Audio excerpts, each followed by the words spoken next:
Bismillahirrahmanirrahim. Assalamualaikum warahmatullahi wabarakatuh. Perkenalkan, nama saya Abdul Rahman dengan NIM 1906232 dari Prodi Pendidikan Teknik Elektro angkatan 2019.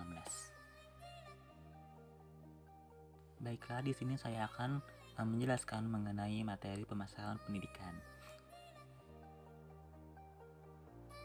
Baiklah, langsung saja yang pertama yaitu mengenai pengertian pemasaran pendidikan. Pendidikan adalah produk jasa yang dihasilkan dari lembaga pendidikan yang bersifat non-profit, sehingga hasil dari proses pendidikan tidak dapat langsung terlihat. Ketika lembaga pendidikan itu sendiri dilihat dari sudut pandang corporate, maka lembaga pendidikan dapat dikatakan sebagai suatu organisasi produksi yang menghasilkan jasa pendidikan yang dibeli oleh para konsumen. Menurut Rajali et al. 2012. Pemasaran pendidikan adalah tentang mengelola hubungan melalui komunikasi yang efektif dalam dunia usaha dan industri. Sering juga dianggap tentang pengelolaan pertukaran antara konsumen dan produsen. Dalam dunia pendidikan, pemasaran adalah tentang mengelola hubungan antara penyedia jasa pendidikan dan klien mereka, dalam hal ini siswa dan orang tua siswa. Baiklah, yang berikutnya yaitu aspek kualitas pendidikan. Aspek-aspek yang menentukan kualitas pendidikan diantaranya yaitu: yang pertama ada kualitas produk pendidikan, yang kedua yaitu ada kualitas layanan pendidikan, yang ketiga ada kualitas lulusan, yang keempat ada kualitas kurikulum, yang kelima ada kualitas sarana dan prasarana, yang keenam ada kualitas tenaga pendidik dan kependidikan, yang ketujuh ada kualitas manajemen pendidikan, yang delapan ada kualitas pemimpin pendidikan, yang sembilan ada kualitas peserta didik, yang 10 ada kualitas supervisi pendidikan, yang 11 ada kualitas pembiayaan pendidikan, yang 12 ada kualitas pembiayaan kebijakan pendidikan, yang 13 ada kualitas sistem informasi,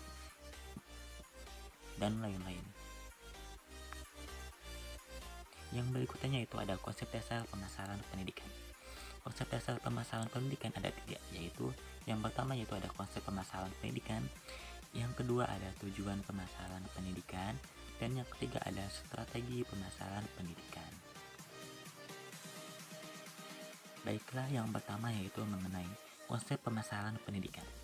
Pemasaran adalah suatu proses sosial dan manajerial di mana individu dan kelompok mendapatkan kebutuhan dan keinginan mereka dengan menciptakan, menawarkan, dan bertukar sesuatu yang bernilai satu sama lain. Konsep yang dianut dalam pemasaran pendidikan adalah pertanggungjawaban kepada masyarakat terhadap segala perilaku bisnisnya. Artinya, sebuah lembaga pendidikan tidak hanya mencari calon peserta didik sebanyak-banyaknya, kemudian diadakan proses belajar sampai peserta didik lulus atau keluar. Namun, konsep marketing menjadi semakin luas lagi. Maka pertanggungjawaban lembaga pendidikan dari mulai perekrutan calon peserta didik harus berkualitas. Artinya, di sini tidak asal diterima, tetapi mempunyai perencanaan tersendiri yang berhubungan dengan visi dan misi lembaga tersebut. Yang kedua yaitu ada tujuan pemasaran pendidikan. Beberapa tujuan dari pemasaran pendidikan adalah: 1. Memberi informasi kepada masyarakat tentang produk-produk lembaga pendidikan. Yang kedua yaitu meningkatkan minat dan keterkaitan masyarakat pada produk lembaga pendidikan. Yang ketiga yaitu membedakan produk lembaga pendidikan dengan lembaga pendidikan lain. Yang keempat yaitu memberikan penilaian lebih pada masyarakat dengan produk yang ditawarkan. Yang kelima yaitu menstabilkan eksistensi dan kebermaknaan lembaga pendidikan di masyarakat. Sedangkan yang menjadi sasaran dari pemasaran pendidikan adalah untuk mendapatkan pelanggan yang disesuaikan dengan target, baik itu yang berkaitan dengan kualitas maupun kuantitas dari calon pelanggan, menurut Diacono M. dan Pendidikan tahun 2012. Baiklah, yang ketiga yaitu strategi pemasaran pendidikan. Strategi pemasaran pendidikan memandang pasar merupakan bagian yang penting dari setiap institusi pendidikan. Tanpa pasar yang ada di bawah kontrolnya, kemungkinan sebuah sekolah tidak akan dapat bertahan hidup. Sehingga setiap institusi pendidikan memerlukan strategi pemasaran pendidikan untuk memenangkan persaingan yang sangat ketat terhadap pelanggan pendidikan. Sebuah lembaga pendidikan harus memastikan keunggulan lembaga yang tidak dimiliki oleh lembaga lain dan juga keunggulan yang dimiliki lembaga pendidikan yang dibutuhkan oleh masyarakat. Tim marketing lembaga pendidikan seharusnya tidak memasarkan lembaga pada area yang bukan menjadi keunggulan lembaga karena akan menjadi lembaga tersebut kalah bersaing dengan lembaga lainnya. Baiklah, yang berikutnya yaitu ada proses perencanaan atau planning. Untuk mengembangkan dan mengubah sasaran pemasaran ke strategi pemasaran hingga ke taktik, di mana manajemen pemasaran harus membuat keputusan dasar mengenai target pemasaran yaitu orang, bauran pemasaran, anggaran pemasaran atau pengeluaran, dan alokasi pemasaran. Ini membagi total anggaran pemasaran di antara berbagai alat dalam bauran pemasaran dan 9P dan juga untuk berbagai area produk, saluran, promosi, media, dan penjualan. Yang berikutnya yaitu ada target pasar untuk people, prospect, dan purchaser. Sebagai profesional, bagian pemasaran harus mampu menghubungkan calon konsumen dan pengguna aktual produk pendidikan kita dengan memanfaatkan data pelanggan, wawasan konsumen, dan target pasar, sehingga perencanaan strategi pemasaran yang tepat.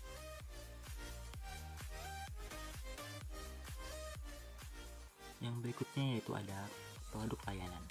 Produk layanan adalah sesuatu yang dapat ditawarkan ke pasar untuk mendapatkan perhatian, akuisisi, penggunaan, atau konsumsi.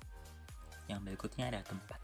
Tempat adalah kegiatan institusi pendidikan yang menyediakan produk pendidikan, menggunakan jalur distribusi dan perdagangan, peran, cakupan, aneka ragam, karakteristik inventaris, dan transportasi serta alternatifnya.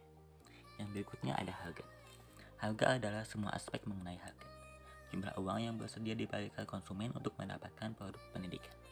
Harga termasuk harga grosir atau eceran promosi biasanya diterapkan oleh pendidikan yang dikelola oleh yayasan atau pendidikan dan latihan, bimbel, kursus, dan sebagainya. Diskon, tunjangan trade-in, diskon kuantitas, persyaratan kredit, periode penjualan dan pembayaran serta kredit atau student loans.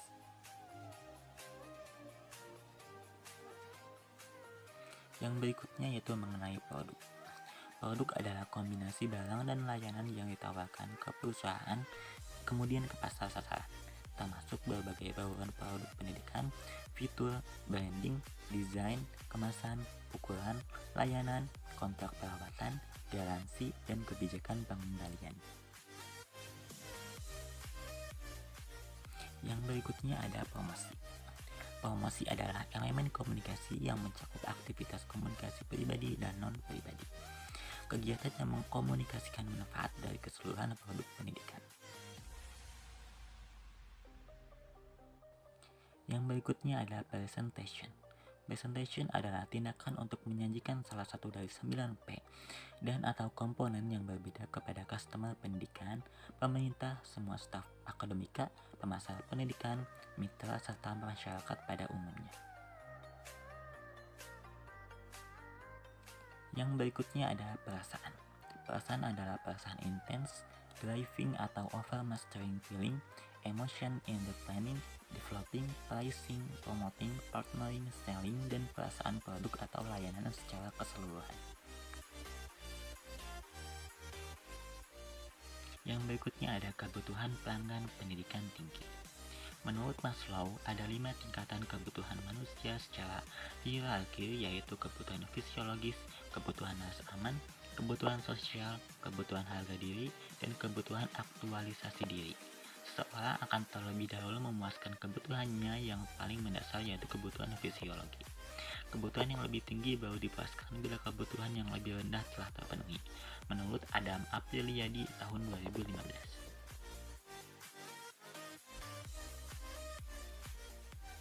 Kemudian, faktor yang mempengaruhi pola perilaku konsumen. Kategori utama yang mempengaruhi perilaku pelanggan adalah seperangkat faktor pribadi yang mencakup umur, tahapan daur hidup, pekerjaan, keadaan ekonomi, gaya hidup, dan kepribadian. Sedangkan faktor psikologi mempengaruhi perilaku pelanggan yang terdiri dari 4 faktor psikologi utama, yaitu motivasi, pembelajaran, persepsi, kepercayaan, dan sikap. Yang berikutnya ada konsep diri pemasar perguruan tinggi. Yang pertama yaitu ada kepercayaan diri atau self-confidence. Yang kedua ada kemampuan beradaptasi atau adaptability. Yang ketiga yaitu ada kemampuan bersosialisasi atau sociability. Yang keempat adalah rasa hormat atau deference. Baiklah, sekian dari presentasi saya pada kali ini. Jika ada kata-kata yang kurang berkenan, saya mohon maaf. Dan atas perhatiannya saya ucapkan terima kasih. Wassalamualaikum warahmatullahi wabarakatuh.